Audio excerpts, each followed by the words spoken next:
Assalamualaikum warahmatullahi wabarakatuh. Hari ini merupakan pertemuan terakhir untuk materi sebelum UAS. Jadi hari ini kita akan membahas tentang crashing dan probabilitas jika suatu proyek itu kita percepat atau kita tunda penyelesaiannya. Oke, nah kita akan membahas mengenai crashing atau perpendekan waktu terlebih dahulu. Nah, kalian bisa buka contoh soal di modul itu halaman 63. Nah, sambil dibuka KM4 Windows-nya. Oke, hal pertama seperti biasa kita klik modul, kemudian kita pilih analisis apa yang mau kita lakukan. Karena kita masih membahas tentang manajemen proyek, maka pilih yang project management. Ini diklik, kemudian kalian klik file, kemudian new, bisa di sini, atau di shortcut-nya. Ini ada yang gambar berbentuk kertas putih, nah ini bisa diklik. Nah, kemudian pilih yang nomor 3 atau crashing. Nah, sudah. Untuk judul terserah, kalian mau buat judul apa. Kemudian number of task atau jumlah kegiatan pada suatu proyek tersebut. Ini ada A sampai H, ada A, B, C, D, E, F, G, H, berarti ada 8 kegiatan. Berarti ini kita ganti menjadi 8. Nah, kalau sudah diganti, kemudian abaikan yang lain. Jadi kayak table structure, ini diabaikan saja, kita langsung klik OK. Nah,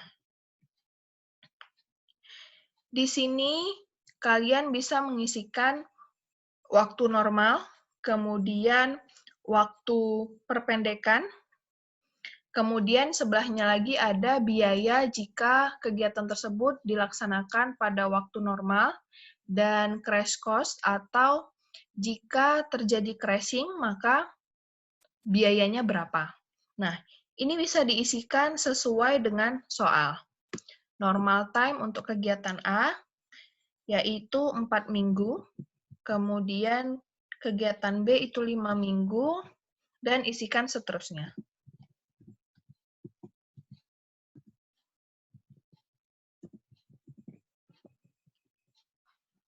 Nah, jika sudah diisikan waktu normalnya, kalian bisa mulai mengisi waktu crashing-nya atau crash time.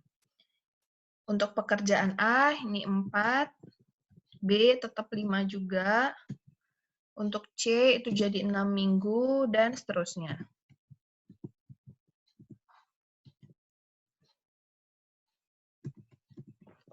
Nah, kemudian kita lanjutkan untuk mengisi biaya normalnya. Jadi, jika kegiatan tersebut dilaksanakan pada waktu yang normal, maka kegiatan A membutuhkan biaya 15.000. Untuk pekerjaan B, 20.000.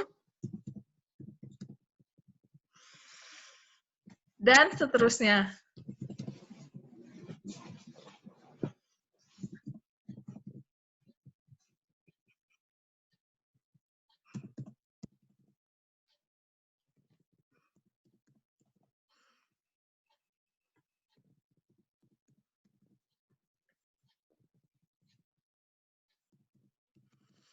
Nah, jika biaya normalnya sudah diisikan semua, bisa dilanjutkan mengisi biaya jika kita melakukan perpendekan. Untuk kegiatan A itu 22.500, kegiatan B 20.000, dan seterusnya.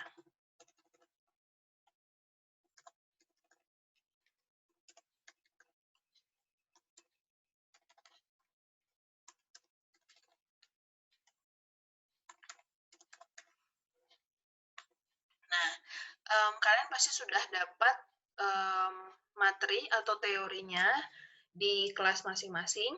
Nah, jadi ini bisa kita lihat kenapa biaya crash-nya itu lebih tinggi daripada biaya normal, karena logikanya seperti ini. Misalnya, kalian mau mengerjakan proyek perumahan, gitu. Diestimasikan proyek tersebut selesai 20 minggu, tapi kalian mau mengerjakannya lebih cepat lagi penyelesaiannya, jadi 15 minggu. Nah, kalau kita percepat penyelesaiannya, tentu membutuhkan tambahan sumber daya, misalnya tambahan orang yang mengerjakan, atau misalnya kayak tukang. Nah, penambahan sumber daya tersebut kan juga akan mengakibatkan penambahan biaya. Makanya kenapa crash cost ini jadi lebih tinggi dibandingkan normal cost. Nah, selanjutnya, ini precedence atau predecessor atau kegiatan yang mendahului. Untuk kegiatan A, B, dan C itu nggak ada predecesornya, maka dikosongin aja, diabaikan. Jadi jangan diisikan strip. Jadi dikosongin aja, di skip aja. Kemudian untuk pekerjaan D, itu predecesornya pekerjaan A dan B. A dan B. Gitu. Nah, yang perlu diperhatikan adalah kalau misalnya pekerjaan atau kegiatannya itu kalian menggunakan huruf kapital, maka di predesesornya ini juga harus menggunakan huruf kapital. Jadi nggak bisa seperti ini. Ini kan saya contohkan ini predesesornya itu huruf kecil. Nah, ini nggak bisa. Jadi harus huruf besar. Nah, ini kita ganti huruf besar dan B. Nah, ini juga harus dipisah. Gitu. Jadi nggak bisa AB itu diisikan di satu kolom, itu nggak bisa. Jadi harus dipisah. Kemudian kegiatan E, itu predesesornya hanya C, yang F itu E, untuk G itu D dan F, dan yang H itu E dan F. Oke, jika kalian sudah selesai mengerjakannya, kita klik Solve di kanan atas yang panah hijau ini. Nah, kemudian pertanyaannya adalah, dari informasi di atas, saudara diminta untuk mengerjakan jaringan kerja. Nah, kalau jaringan kerja,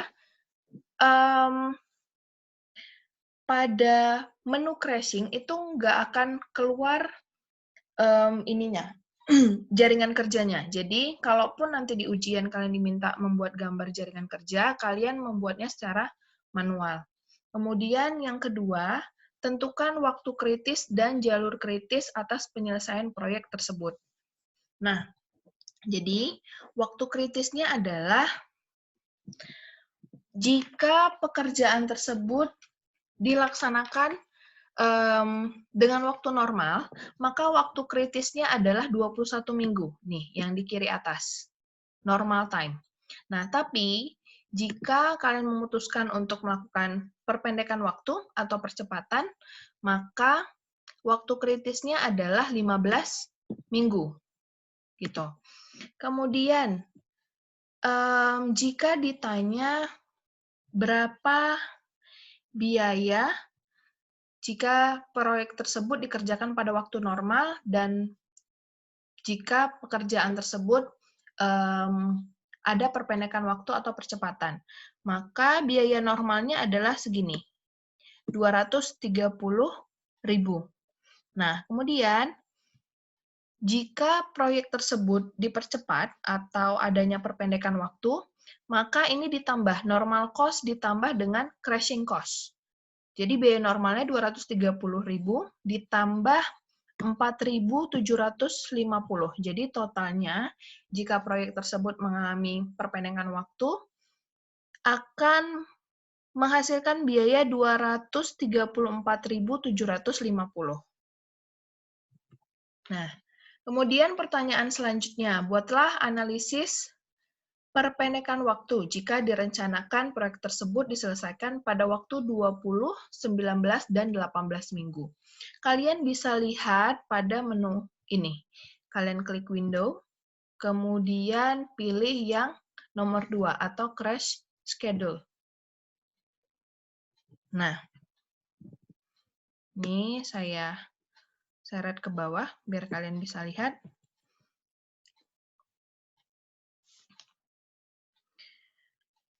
Jika proyek tersebut diselesaikan dalam waktu 20 minggu, maka biayanya berapa?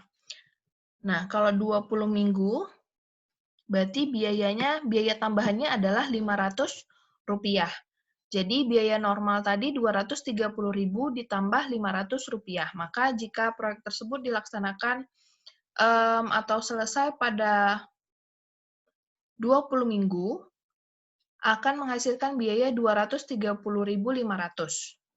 Nah, pertanyaan yang kedua, itu jika 19 minggu. Nah, 19 minggu itu menghasilkan biaya 1.000, biaya percepatannya. Berarti total biayanya adalah Rp230.000 ditambah 1.000, menjadi Rp231.000. Kemudian jika diselesaikan dalam waktu 18 minggu, nah, ini jadi 1.875, maka total biayanya adalah Rp231.875.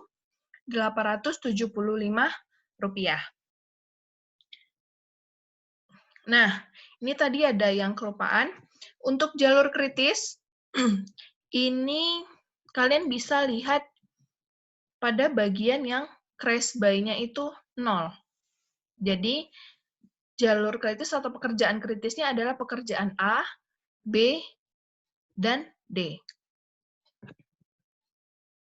Nah, jadi untuk masalah perpendekan waktu, sampai di situ saja. Nanti kita akan melanjutkan ke materi probabilitas untuk percepatan atau penundaan penyelesaian proyek.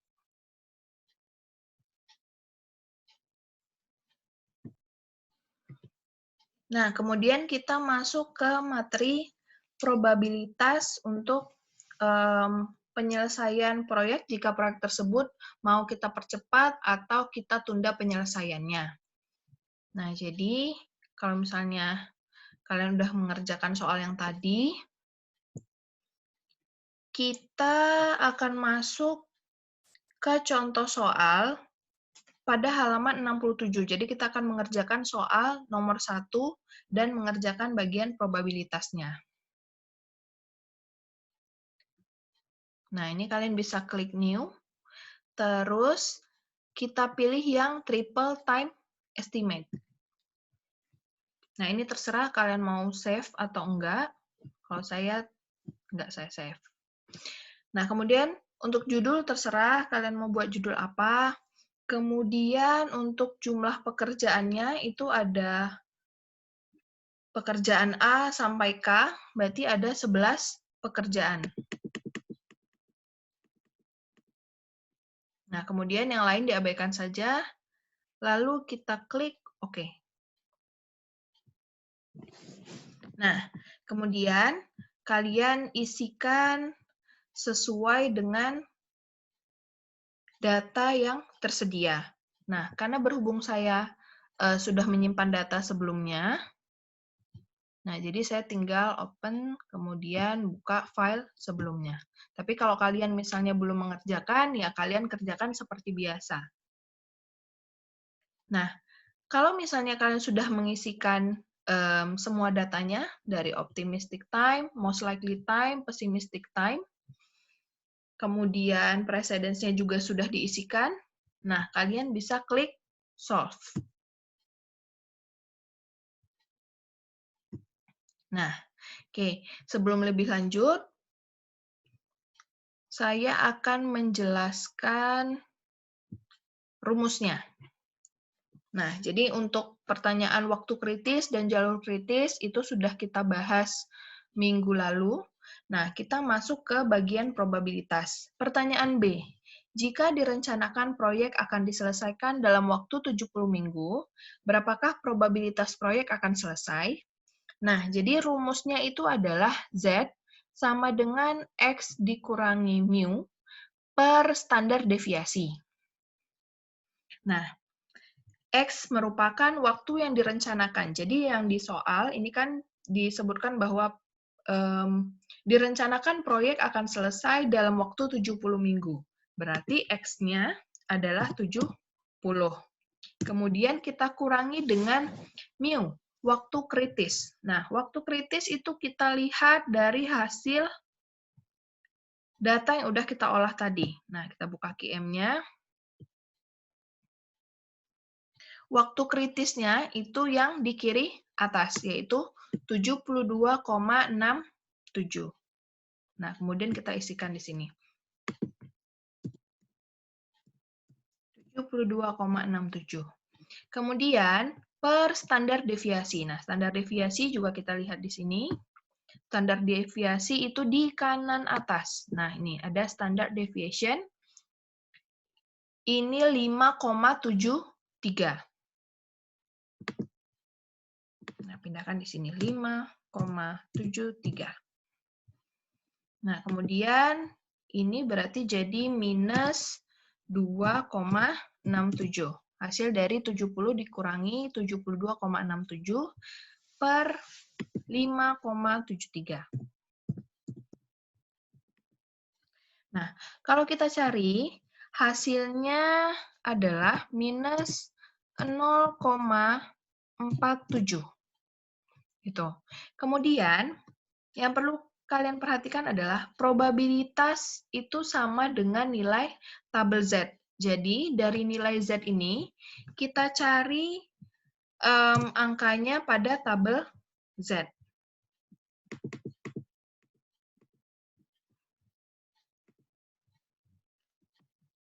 Nah, jadi ini Z tabel.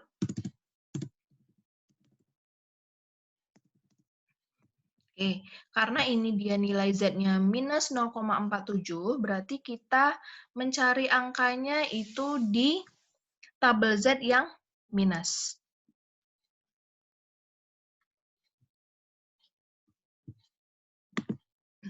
Nih, min 0,47. Oke, kalau untuk melihat tabel Z, kalian sudah paham ya caranya gimana?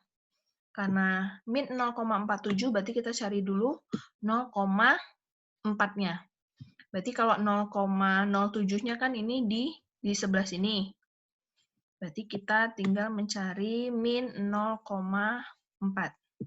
Oke, ini min 0,4, terus 0,07-nya itu di sini. Berarti nilai Z tabel kita adalah 0,3192.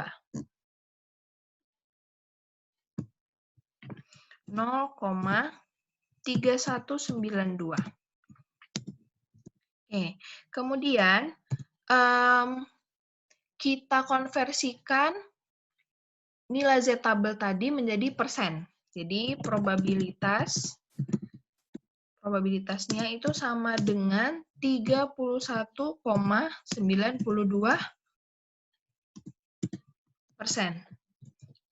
Nah, jadi probabilitas penyelesaian pekerjaan dalam waktu 70 minggu adalah sebesar 31,92%. Nah, jadi nanti cara kalian menjawab ujian, itu saya minta dijelaskan ini angkanya tentang apa. Jadi dibuat kalimat seperti ini. Gitu. Nah, kurang lebih untuk probabilitas seperti itu. Jadi untuk mengerjakan yang lain, menggunakan rumus yang sama. Nah, oke, saya akhiri. Assalamualaikum warahmatullahi wabarakatuh.